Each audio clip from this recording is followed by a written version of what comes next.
오늘 우리에게 주신 하나님 말씀은 구약성경 이사야서 49장 1절에서 13절까지 말씀입니다. 이사야 49장 1절 말씀부터 13절까지 봉독하겠습니다. 섬들아 내게 들으라, 먼 곳 백성들아 귀를 기울이라. 여호와께서 태에서부터 나를 부르셨고 내 어머니의 복중에서부터 내 이름을 기억하셨으며 내 입을 날카로운 칼같이 만드시고 나를 그의 손그늘에 숨기시며 나를 갈고 닦은 화살로 만드사 그의 화살통에 감추시고 내게 이르시되 너는 나의 종이요 내 영광을 내 속에 나타낼 이스라엘이라 하셨느니라. 그러나 나는 말하기를 내가 헛되이 수고하였으며 무익하게 공연히 내 힘을 다하였다 하였도다. 참으로 나에 대한 판단이 여호와께 있고 나의 보응이 나의 하나님께 있느니라. 이제 여호와께서 말씀하시나니 그는 태에서부터 나를 그의 종으로 지으신 이시요 야곱을 그에게로 돌아오게 하시는 이시니 이스라엘이 그에게로 모이는도다. 그러므로 내가 여호와 보시기에 영화롭게 되었으며 나의 하나님은 나의 힘이 되셨도다. 그가 이르시되 내가 나의 종이 되어 야곱의 지파들을 일으키며 이스라엘 중에 보존된 자를 돌아오게 할 것은 매우 쉬운 일이라. 내가 또 너를 이방의 빛으로 삼아 나의 구원을 베풀어서 땅 끝까지 이르게 하리라. 이스라엘의 구속자, 이스라엘의 거룩한 이이신 여호와께서 사람에게 멸시를 당하는 자, 백성에게 미움을 받는 자, 관원들에게 종이 된 자에게 이같이 이르시되 왕들이 보고 일어서며 고관들이 경배하리니 이는 이스라엘의 거룩하신 이 신실하신 여호와 그가 너를 택하였음이니라. 여호와께서 이같이 이르시되 은혜의 때에 내가 내게 응답하였고 구원의 날에 내가 너를 도왔도다. 장차 너를 보호하여 너를 백성의 언약으로 삼으며 나라를 일으켜 그들에게 그 황무하였던 땅을 기업으로 상속하게 하리라. 내가 잡혀있는 자에게 이르기를 나오라 하며 흑암이 있는 자에게 나타나라 하리라. 그들이 길에서 먹겠고 모든 헐벗은 산에도 그들의 풀밭이 있을 것인지 그들이 줄이거나 목마르지 아니할 것이며 더위와 볕이 그들을 상하지 아니하리니 이는 그들을 긍휼히 여기시는 이가 그들을 이끌되 샘물 근원으로 인도할 것임이라. 내가 나의 모든 산을 길로 삼고 나의 대로를 도두리니 어떤 사람은 먼 곳에서 어떤 사람은 북쪽과 서쪽에서 어떤 사람은 시님 땅에서 오리라. 하늘이여 노래하라, 땅이여 기뻐하라, 산들이여 즐거이 노래하라. 여호와께서 그의 백성을 위로하셨은즉 그의 고난당한 자를 긍휼히 여길 것임이라. 아멘. 이사야서에는 종의 노래라는 것이 있습니다. 종의 노래가 4번 나오는데요. 42장, 49장, 50장, 53장 이렇게 나옵니다. 그 중에서 오늘 저희들이 읽은 49장은 두 번째 종의 노래이죠. 고난받는 종의 노래라고 일컬어지는 이 종의 노래는 무엇이냐? 여호와의 종으로 부르신 받은 사람이 어떤 삶을 살게 될 것인가 하는 것을 시적인 언어로 쭉 설명을 해주고 그 삶을 통해서 하나님이 성취하실 일들에 대하여 계시의 말씀으로 예언의 말씀으로 기록한 것이 고난받는 종의 노래라고 하는 이 부분입니다. 보통 우리 기독교에서는 이 고난받는 종이라고 하는 분이 바로 예수님이다라고 생각을 하고 그 예수님에 관하여 이렇게 구약 성경이 기록되어 있구나, 예수님과 연결시켜 본문의 말씀을 해석하면 훨씬 더 잘 이해가 되는 말씀이기도 합니다. 오늘 우리가 살펴보는 두 번째 종의 노래 49장을 통해서 부르심받은 하나님의 종이라고 하는 이 사람이 어떤 삶을 살아서 하나님 앞에 영광 돌릴까 하는 것을 살펴보고 또 특별히 오늘 49장은 이 종의 노래가 나라고 하는 주인공으로 서술되어 있습니다. 1인칭으로 되어 있죠. 더 생생하게 실제적으로 느낄 수 있게 이렇게 서술이 되어 있기 때문에 그 생생함을 같이 느끼면서 이 말씀에 깊으신 하나님의 뜻을 함께 깨달아 가고자 합니다. 먼저 오늘 본문 1절의 말씀을 보면 섬들아 내게 들으라, 먼 곳 백성들아 귀를 기울이라 이렇게 말씀하고 있습니다. 이스라엘은 중동의 한 변에 있는 국가죠. 그래서 필리핀처럼 수천 개의 섬으로 되어 있는 그런 나라가 아닙니다. 섬이 없습니다. 그래서 이스라엘 백성들이 보통 구약 성경에서 섬들아 그러면 세상에 흩어져 있는 많은 섬들을 이야기하는 것이기 때문에 이 섬들아라고 하는 말은 세상아라고 하는 말과 동의어라고 생각하면 됩니다. 그러니까 세상들아, 세상에 있는 사람들아 내게 들으라, 먼 곳 백성들아 귀를 기울이라, 이런 말이죠. 굉장히 이 종의 노래를 힘차고 또 장엄하게 이렇게 시작하고 있습니다. 세상 사람들아 들으라 라고 하면서 뭘 들으라고 하는가? 여호와께서 태에서부터 나를 부르셨고 내 어머니의 복중에서부터 내 이름을 기억하셨다. 세상아 들으라 하면서 그가 선포하는 것은 내가 부르심 받았다는 사실이에요. 내가 어머니의 태에 있을 때부터 하나님께 택함을 받았고 내가 아직 복중에 세상에 태어나기도 전에 주께서 내 이름을 아셨다는 거예요. 그만큼 내가 하나님 앞에 부르심 받은 사람으로서 귀한 사람으로 이 땅에 서 있다, 이런 말이죠. 하나님께서 부르셨다는 사실을 알고 믿는 것은 참 중요합니다.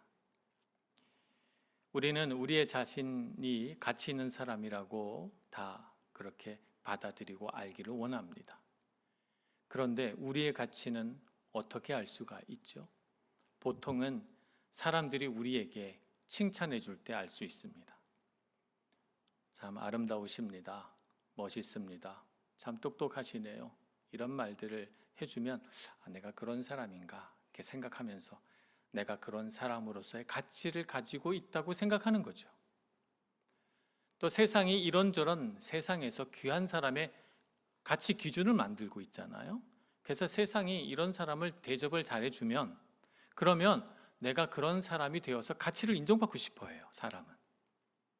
이렇게 세상도 사람도 우리의 가치를 평가합니다.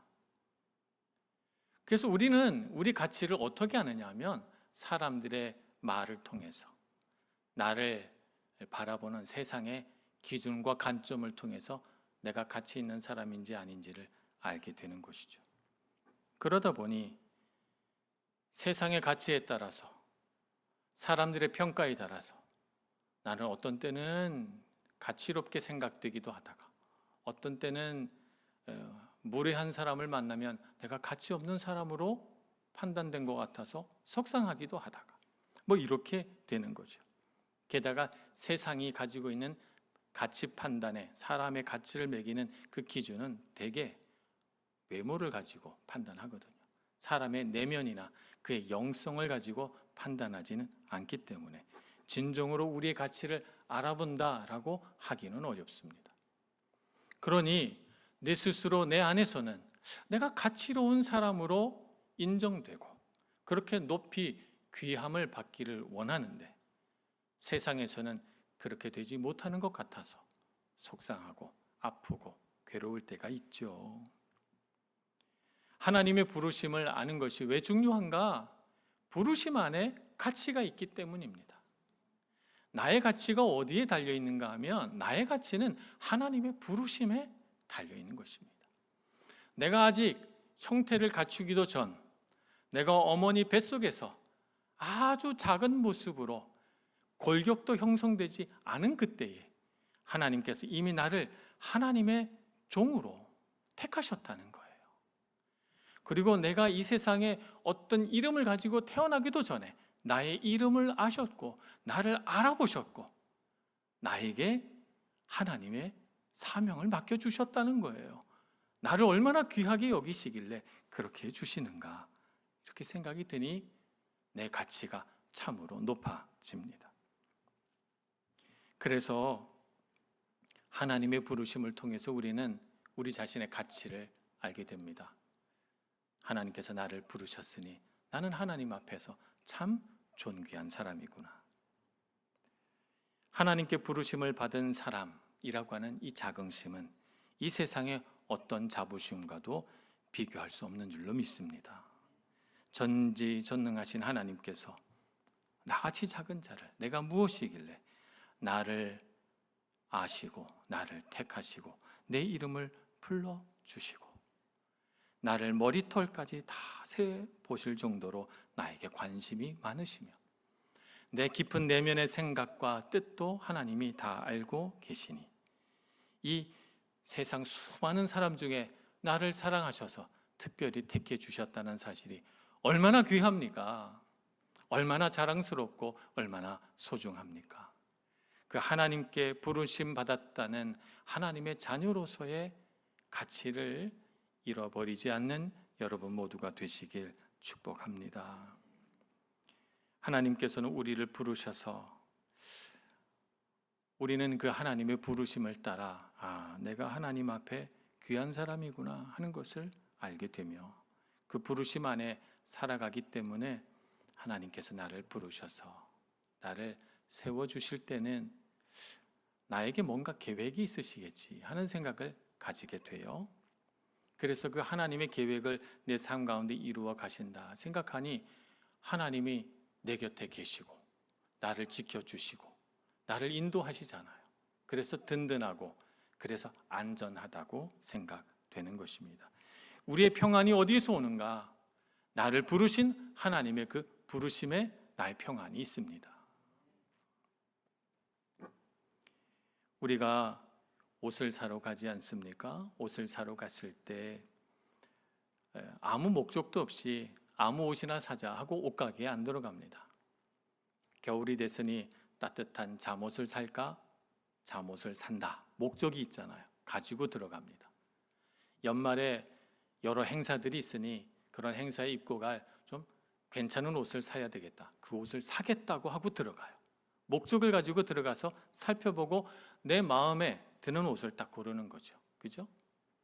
우리가 마트에 장 보러 갈 때도 뭘 사러 갈 때 목적이 있이 가잖아요. 아무 목적도 없이 손에 집히는 대로 아무거나 사자 하고 들어가지 않습니다. 오늘 저녁에 장을 본다면 어떤 음식을 먹겠다. 재료가 뭐뭐뭐 들어가는구나. 다 종이에 적어서 그래서 그 재료들을 사갖고 오지. 아무 목적도 없이 이것도 사고 저것도 사자 그러지 않습니다. 하나님께서 우리를 부르실 때 이 부르심에는 목적이 있습니다. 그냥 아무나 보고 아무나 부르자 이렇게 하지 않으셨습니다. 우리를 부르셨을 때는 이런 목적으로 사용해야 되겠다. 이런 뜻을 이루어야 되겠다. 이렇게 세워봐야 되겠다. 이렇게 이 사람의 인생을 통하여 내 영광을 드러나야 되겠다라고 하는 목적이 있지 않겠습니까? 목적 없이 부르지 않죠. 우리 각 사람에게는 하나님의 부르심 안에 하나님의 계획이 있습니다. 그 계획을 알고 그 하나님의 뜻을 성취해 나가는 것이 우리 인생인 줄로 믿습니다. 그래서 하나님은 나를 왜 부르셨을까라고 하는 궁금증을 가지고 그 하나님의 뜻에 대하여 날마다 기도하고 구하고 우리가 걸어가는 인생길 속에서 내가 선택해야 하는 일이 생기거든. 내가 무언가 갈림길에서 어떤 길을 정해야 되는 때가 생기거든. 하나님의 뜻이 무엇입니까? 꼭 물어보시는 여러분들 되시길 축복합니다. 예수님은 하나님께서 예수님을 이 땅에 보내신 목적을 분명히 알고 계셨습니다. 그 목적은 뭐냐면 보내신 이의 뜻을 이루는 것인데 하나님의 뜻은 무엇입니까? 예수님을 통해서 하나님의 사랑을 알고 죽음의 권세 아래 있던 많은 하나님이 지으신 하나님의 백성들을 구원하는 일이었습니다. 그들에게 생명을 주는 일이었죠. 그래서 요한일서 4장 9절에서는 이렇게 말씀합니다.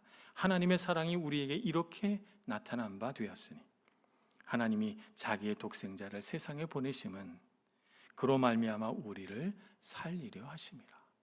그의 사랑을 우리에게 보여주고 그를 통하여 우리의 생명을 살리려고 예수님을 보내셨던 것입니다. 예수님은 자신의 삶을 살아갈 때 이 한 가지 목적에 자기의 일생을 바치셨어요. 자기의 생명을 거기에 바치셨고 예수님의 모든 사역이 거기에 초점 맞춰져 있습니다. 하나님의 사랑을 보여주고 그 하나님의 생명을 우리에게 공급하는 일, 거기에 초점 맞춰져 있었던 것입니다. 예수님은 평생 그 하나님의 부르심, 보내신 뜻을 이루며 살기 위해 하나님을 의지하며 사셨습니다. 그가 그 부르심을 확인하고 또 고백하고 받아들이는 장소는 어디인가 하면 바로 하나님이 임재하시는 곳이었습니다. 예수님은 성전에서 예배하시고 광야에서 기도하시고 산 위 저 높은 곳에 올라가셔서 하나님을 향해 부르짖으셨으며, 예수님께서 죽은 자를 살리시거나 병자를 고치시거나 때로는 오병이어의 기적 같은 놀라운 기적을 일으키실 때 하늘을 우러러 하나님을 바라보시고 기도하시며 그 순간 하나님이 임재하시기를 바라셨죠. 예수님은 하나님을 만나는 그 모든 시간들을 통해서 하나님으로부터 생명과 기쁨을 얻으셨고, 예수님의 삶을 인도하시는 하나님의 선한 인도하심에 순종할 수 있는 힘을 얻으셨던 것입니다. 오늘 우리는 어떻게 해야 하나님의 부르신 뜻을 알 수 있으며, 우리는 어떻게 해야 하나님의 그 부르신 뜻에 합당한 인생을 살 수 있습니까? 하나님이 계신 곳으로 나와야 합니다. 하나님의 임재가 있는 예배 시간, 하나님께서 우리를 만나시기 원하는 기도의 시간, 하나님께 찬양을 드리는 그 거룩한 찬양의 시간에 우리가 있어야 되는 것입니다. 그래서 주님을 만나고 그분과 우리가 연결될 때, 그럴 때 하나님을 만나는 그 시간이 우리에게 있어서는 영적인 탯줄이 되는 것입니다. 그래서 하나님으로부터 생명을 공급받게 되는 거죠. 우리가 어떻게 이 세상을 살 수 있겠습니까? 하나님으로부터 힘을 얻고 그분으로부터 생명을 공급받아야 살 수 있는 것입니다. 험악한 세상, 생각지 못한 수많은 일들이 우리 앞에 닥쳐올 때마다 우리는 종종 놀라고 힘들어하고 때로는 괴로워하기도 합니다. 그럴 때마다 우리가 머물러야 하는 곳은 주님 어디 계십니까? 묻고 주님의 임재가 있는 곳임을 믿습니다. 그 주님 앞에 무릎 꿇고 앉아 주님, 저 부르신 건 맞지요? 저의 삶에 계획이 있으시죠? 세상이 아무리 우리를 향하여 가치 없다고 손가락질해도 주님은 나 부르신 거 맞지요? 나 귀한 사람이죠? 라고 확인하고 일어서시는 여러분들 되시길 축복합니다. 그래서 우리가 이 세상을 살아가다가 지치고 낙심하고 어려워서 세상으로부터 우리의 마음이 돌아설 때, 그럴 때 주님 앞에 서시기 바랍니다. 주님이 우리 귀에 말씀을 들려주시고 우리 입술로 주님의 말씀이 선포되게 해 주실 줄 믿습니다. 그런데 오늘 말씀에 보니까 그러면서 4절에 뜻밖의 고백을 이 여호와의 종이 하고 있습니다. 그러나 나는 말하기를 내가 헛되이 수고하였으며 무익하게 공연히 내 힘을 다하였다 하였도다, 이렇게 고백합니다. 그러니까 하나님 앞에 부르심 받은 이 여호와의 종이 그의 삶에서 큰 실망과 좌절을 맛보게 된다는 것입니다. 그가 많은 수고를 했음에도 불구하고 열매나 결과가 보이지 않는 그런 삶을 살아가게 될 것이다 라고 하는 은유가 이 안에 들어가 있습니다. 오히려 이 여호와의 종은 세상에서 어떻게 취급당하였냐 하면 7절의 말씀에 따르면 사람에게 멸시를 당하였고 백성에게 미움을 받았고 관원들에게는 종이 되었다라고 말하고 있습니다. 이러한 종의 삶에 대해서는 네 번째 종의 노래인 이사야서 53장 3절에서도 설명하고 있습니다. 그는 멸시를 받아 사람들에게 버림받았으며 간고를 많이 겪었으며 질고를 아는 자라, 마치 사람들이 그에게서 얼굴을 가리는 것 같이 멸시를 당하였고 우리도 그를 귀히 여기지 아니하였도다 라고 말하고 있기 때문입니다. 예수님의 사역은 어떻습니까? 예수님의 사역에는 사랑과 자비가 가득했습니다. 예수님에게는 사람의 능력을 뛰어넘는 놀라운 힘이 있었습니다. 그래서 그 힘으로 백성들을 돕고 귀신을 쫓아내고 하나님의 자녀들을 위로하고 구원하였습니다. 그런데 세상은 어떻게 있습니까?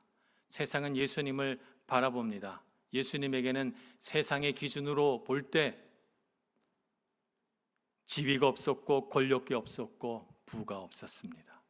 그래서 여호와의 종으로 부름받은 예수를, 놀라운 능력과 자비와 사랑이 가득한 이 귀한 사람을 세상은 귀하게 여기지 않았습니다. 오히려 그를 미워하고 멸시한 사람들은 아무 죄도 없는 그를 십자가에 못 박아 그의 모든 삶이 헛된 삶이었다고 말하게 하려고 한 것입니다. 그런데 하나님은 어떻게 하셨습니까? 하나님은 그를 죽음에서 건져내셨고 그의 죽음과 부활을 통해서 영적으로 죽어있던 사람들이 깨어나고 살아나기 시작하게 만드셨습니다. 그래서 오늘 4절 끝부분에 있는 참으로 나에 대한 판단이 여호와께 있고 나의 보응이 나의 하나님께 있느니라고 하는 말씀이 그대로 이루어진 것입니다. 하나님께서 보시는 관점으로 하나님께서 이루시고자 하는 일들을 온전히 예수 그리스도의 삶 가운데 일으키셔서 그래서 예수를 만나 예수로부터 생명을 공급받은 사람들이 성령으로부터 기름 부으심을 받아서 그들 스스로 작은 예수가 되기로 결단하고 예수와 같은 삶을 살아가는 놀라운 역사가 시작된 것입니다. 그래서 제자들이 예수의 길을 걷고 제자의 제자들이 예수의 길을 또 걸어가고 오늘 2000년이 지난 우리까지도 그 어둠에서 일어나 예수의 길을 걷겠다고 작은 예수의 길을 선택하고 있는 것입니다. 하나님의 역사는 그리스도 예수의 때부터 지금까지 하나님께 부르심을 받은 사람들을 통하여 이와 같은 방식으로 역사하며 이루어지고 있는 것입니다. 1950년대에 아마존 와오 다니족을 선교하려는 젊은 청년들이 있었습니다. 지미 엘리엇과 네이트 세인트라고 하는 이름을 가진 2명의 선교사를 포함한 5명의 선교사가 아마존 정글의 와오 다니족에게 복음을 전하기 위하여 갑니다. 몇 달 동안 경비행기를 타고 다니면서 음식과 의약품 등을 바구니에 담아서 이 와오 다니족에게 계속 전달합니다. 그래서 그들과 우호적인 관계를 맺게 되었습니다. 드디어 날짜를 정하고 그들이 1956년 1월 아마존 밀림 와오 다니족 살고 있는 그 강변에 그들이 도착합니다. 도착해서 그들과 같이 악수를 나누고 함께 지내려고 하는데 며칠 후에 알 수 없는 이유로 와우 다니족 전사들이 흥분해서 선교사들을 향하여 창을 겨누고 달겨들기 시작합니다. 물론 선교사들은 자신의 몸을 방어하기 위해서 총을 다 갖고 있었습니다. 그러나 그들은 총을 사용하지 않았습니다. 그리고 그들의 창에 맞아 죽는 것을 선택한 것입니다. 도착한 지 며칠이 되지 않아 이와 같은 끔찍한 죽임을 당한 이런 사실을 놓고 미국에서는 많은 논란이 일어났습니다. 라이프지를 비롯한 미국 언론들은 이 선교사 5명의 순교를 놓고 그 칼럼의 헤드라인을 이렇게 뽑았습니다. 이 무슨 낭비인가? 라고 하는 헤드라인을 잡아서 대서특필하면서 아무 결실 없이 끝난 그들의 허무한 죽음을 부정적으로 다루어 냈습니다. 그러나 엘리엇 선교사의 아내인 엘리자베스 엘리엇과 네이트 선교사의 누나인 레이첼 세인트는 슬픔을 딛고 일어나서 2년 뒤 자신의 자녀들을 이끌고 와우 다니족 살고 있는 그 마을로 들어갑니다. 그리고 그 후 5년간 끊임없이 그들을 위하여 기도하고 헌신한 끝에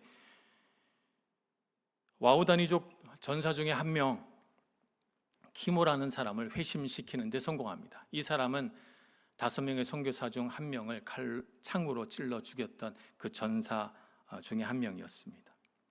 이 키모가 회심하고 하나님 앞에 돌아오고 자기 지은 죄를 모두 회개하면서 그가 목사가 되겠다고 결심합니다.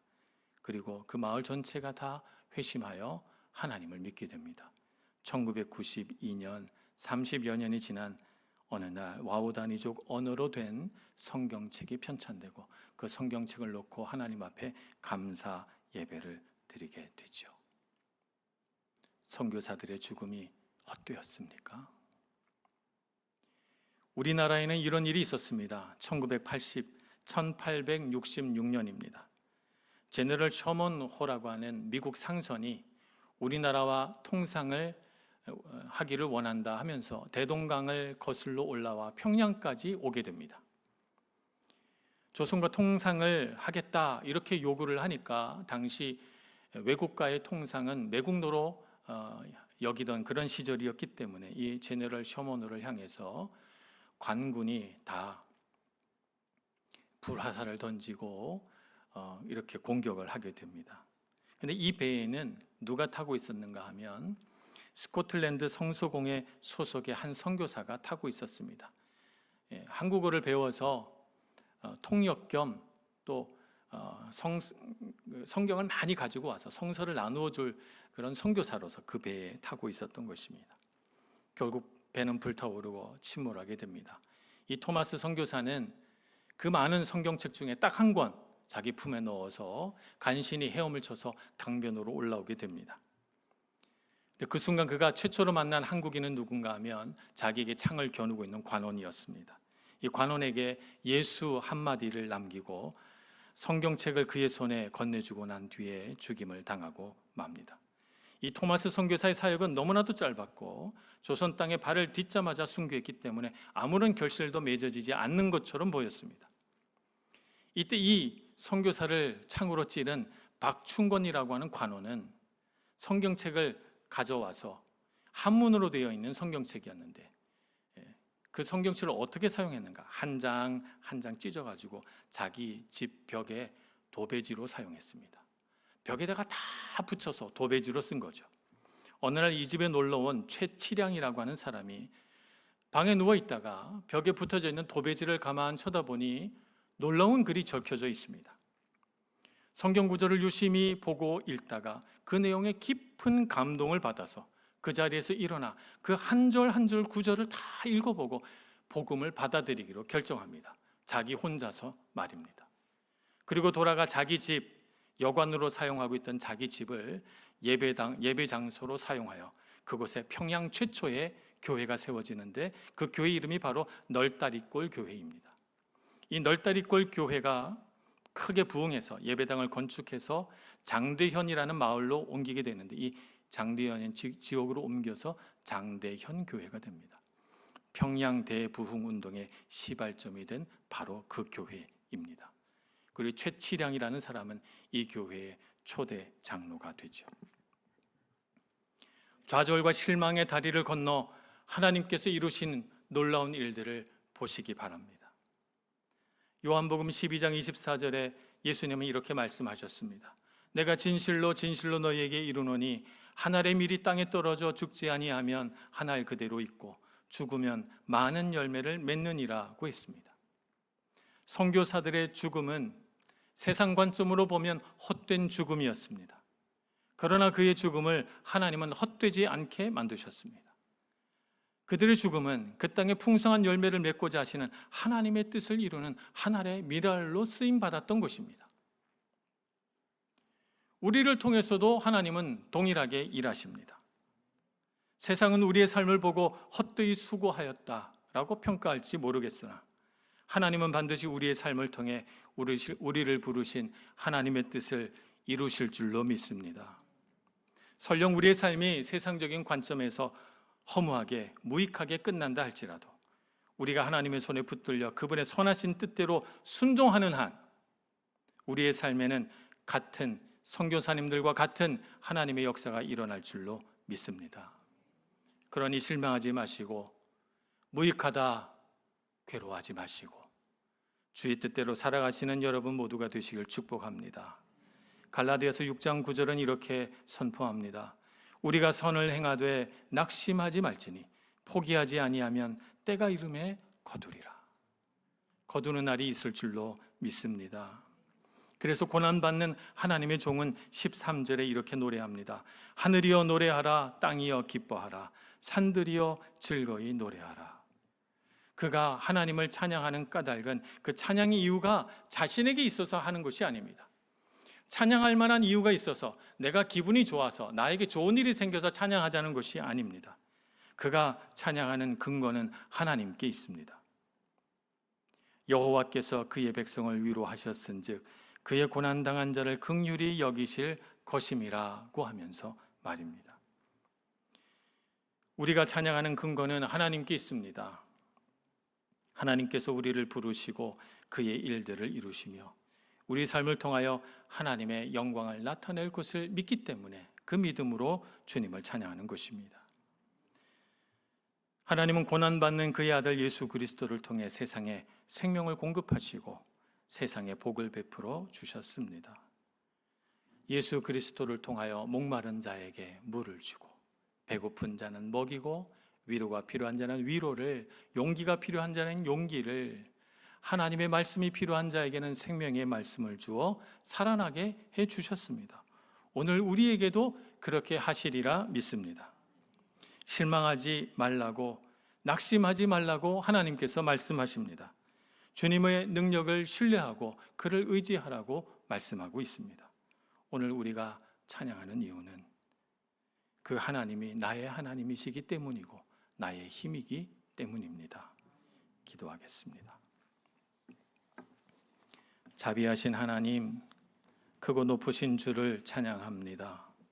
우리 삶을 향하신 하나님의 거룩하신 뜻을 바라보며 이 세상에서 우리가 겪는 무수한 실패와 좌절과 낙심할 일들을 넘어섭니다.